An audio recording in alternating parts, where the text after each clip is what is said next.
So to add flexibility to the automotive sector, we will remove the 2026 electric vehicle availability standard, which specifies the share of new vehicle sales that must be electric next year. Ottawa's EV mandate was always bad policy. Good policy from government should put consumers first. Consumers should be in the driver's seat. The EV mandate was all about government control. It sought to say that 20% of all new vehicles sold in Canada by 2026, starting this January, were going to have to be electric vehicles, ramping up to 60% by 2030 and 100% by 2035.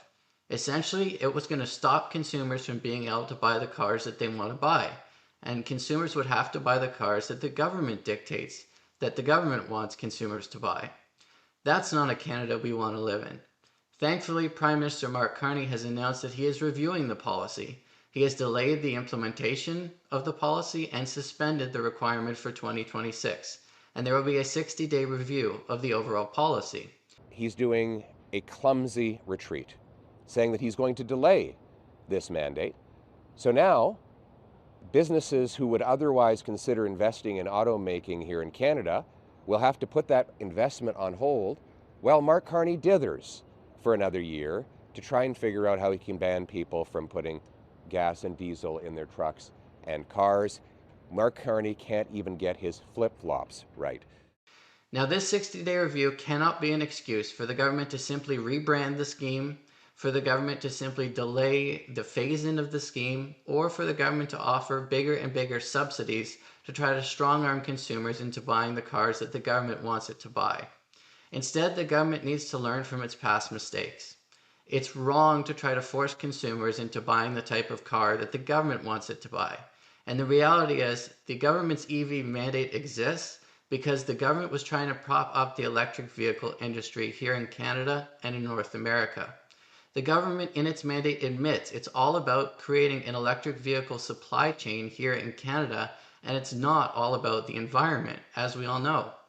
If this was about the environment, it would be encouraging people to keep their cars. It would be encouraging people to buy hybrids, but the EV mandate doesn't do that. It tries to strong-arm people into buying electric vehicles in North America, particularly produced in North America.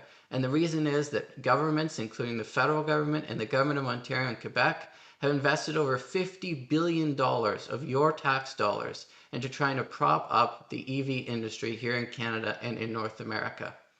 So this is a bungled policy from the beginning. It was wrong-headed because it was trying to get consumers to do something that consumers didn't necessarily want to do, and that is make the transition to EVs. If you look at the numbers, just 8% of people are buying electric vehicles right now. That's half of what it was 2 years ago when the government tried to originally force this policy on consumers. So the important thing for Mark Carney to do now during his 60-day review is to scrap this entire regime. There should be no more trying to force people to buy electric vehicles. There should be no more mandates, there should be no more quotas, and there should be no massive subsidies that taxpayers simply cannot afford.